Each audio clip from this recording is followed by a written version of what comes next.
Hello everyone. I'm recording this video to show you how to submit a simulation from the Pollination UI.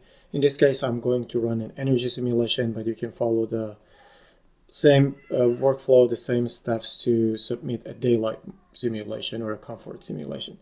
So the first step is to create a project. You can click on the plus here and create a new project. You can create the project under your personal account or under an organization. In this case, I'm going to do it under an organization. Also, you can run it under an existing project. In this case, I'm creating a new project, assuming you have no project under your account. So this will be simulation or run energy simulation. This is also a good name. So a sample project for the video.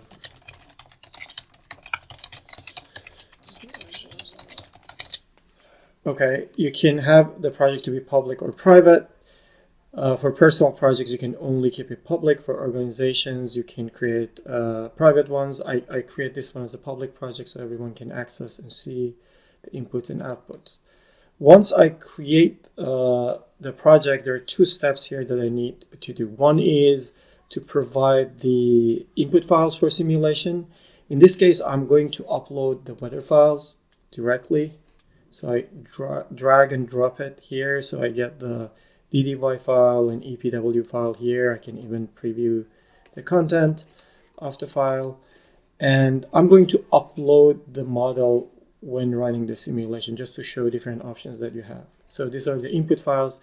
The next step is to add the recipes. For that, I click on Settings, then I go under Recipes, and I add Custom Energy Simulation, and I'm going to use the one from Debug Tools. Here, if you do any, it will add all the tags that are available for this recipe, all the versions. If you want a specific version, you can just click on that one. So I just select any here, and I click Add. So now this project has access to this recipe. So next step is to start running, creating a study and running the simulation. I click plus here to select the recipe, custom energy simulation. I pick the latest version. The inputs will show up here. You can see that you have required inputs and optional inputs. So the required ones are the ones that you need to take care of first if you want to run it, and then optional inputs are the ones that you can check and adds additional functionalities to the recipe.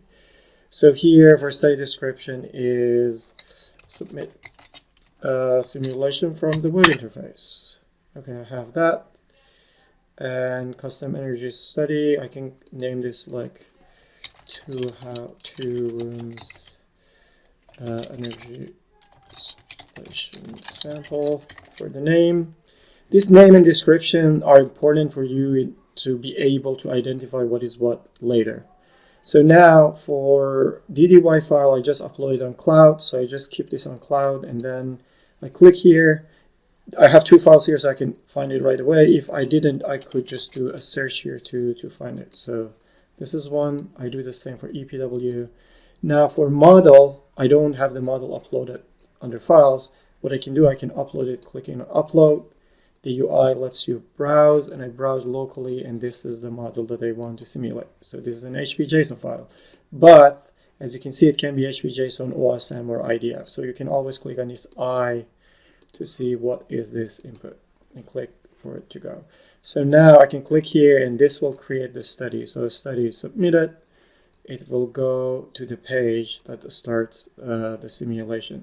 So one thing that you can see here, this is the study page, and there is only one run here because I only had one sample. So if you use a UI like the Grasshopper UI, then you will have more, you can have more runs, right, in the same study for parametric runs.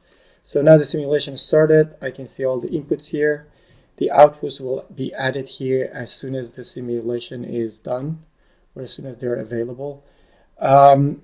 As you can see, all the inputs that I put here are here. I can even double check the model, for example, when it's running. I can click here, and this is the model that I submitted.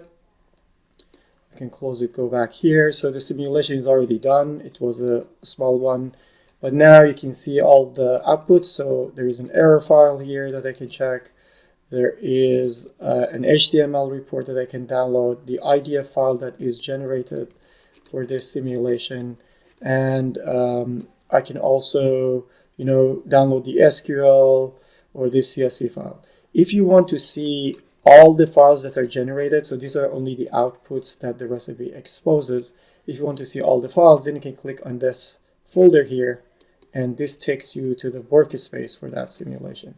Now I can see not only the outputs, but all the temporary files that are created.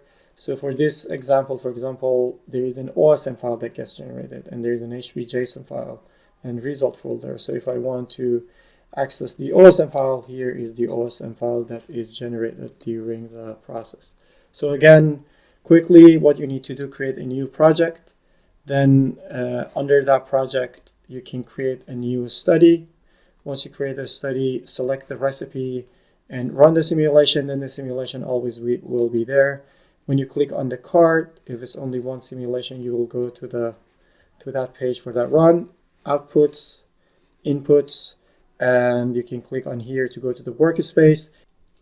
If you see any issues in your simulation or you want to see every step, you can also go to debug page, and then debug shows all the steps. This is energy simulation, so it only has one step, and here you can see all the logs for this step that comes from Energy Plus that is running the simulation, and you can also see all the inputs and outputs for that step. You can even see what's the exact command that is used for this step of the simulation. Thanks for watching. Let us know if you have any questions on Pollination discourse forum. Thank you.